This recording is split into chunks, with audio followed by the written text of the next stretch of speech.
Starting में जो आपने बात की थी ना कि स्किल आपने 6 मंथ्स टू 1 ईयर लर्न करनी है, तो इसमें आप मुझे ये बताइएगा काइंडली कि आप क्या समझते हैं किसी भी बंदे को किसी भी स्किल पे कितने अरसे तक मतलब कि वो उसको मास्टर करे, क्योंकि कॉम्पिटेंसी जो है वो बेसिकली 10,000 आवर्स की होती है, 6 मंथ्स की होती है कि 6 मंथ्स और 10,000 आवर्स कंप्लीट करने के बाद आप किसी भी स्किल को मास्टर कर लेते हैं। तो जब वो बंदा उसको मास्टर कर लेता है एंड उसमें 6 मंथ 1 ईयर काम कर लेता है, उसके बाद आपको क्या लगता है कि हमें उसको ऑटोमेट करके नेक्स्ट स्किल पे मूव करना चाहिए कि उसी को मज़ीद आगे बढ़ाना चाहिए? देखें, आपका गोल, अल्टीमेट गोल ये होना चाहिए, people management skills, ultimate goals ये हो।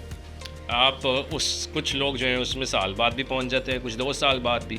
सो अल्टीमेट गोल इससे आई है कि मैं 1 साल तक अगर किसी चीज़ में मास्टर बन गया हूँ, तो अब मैंने आगे अगर स्किल सीखना है तो मैं तो फिर सारी ज़िंदगी स्किल ही सीखता रहूँगा।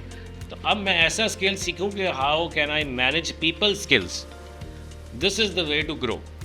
तो अगर ख़ुद एक स्किल आ गया तो सारे स्किल खुद ही नहीं सीखते रहने पूरी ज़िंदगी, कि मैं वही हैंड्स ऑन ही करता रहूँ सारी चीज़ें, खुद ही सारी ज़िंदगी फ्रीलांसर हूँ।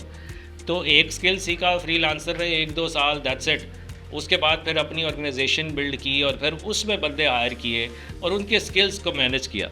अपना काम हो मैनेजमेंट का, अगर ग्रो करना चाहते हैं, अदरवाइज स्किल सीखते रहे। ऐसा फील होता है जैसे हाँ ना, बहुत ज़्यादा टाइम इन दैट सेंस पिछले 3-4 साल ना वेस्ट हो गए हैं। अच्छा, आई थिंक मुझे फील होता है कि तब मुझे रास्ता नहीं था पता। शादी किस उम्र में करना चाहते हैं? शादी तो अभी नहीं करना चाहता। वैसे आपके ज़हन में क्या है? नहीं, अभी कोई भी नहीं है, जब तक स्टेबल नहीं हो तब तक नहीं है। अभी नहीं हुआ है आप स्टेबल? नहीं, क्योंकि मैं आपकी नज़र में स्टेबल होना क्या है?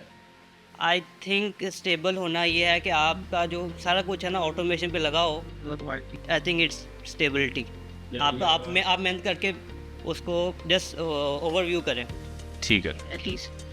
चलें, दैट्स गुड कि आप 20 साल में ऐसा सोच रहे हैं। और यही है कि 20 गेम लगता है काफ़ी देर, पर स्टिल काफ़ी टाइम अभी है इंशाल्लाह। That's good to hear, you are thinking the right way. 20 साल है और बहुत सारा टाइम है फेल होकर उठने का दोबारा।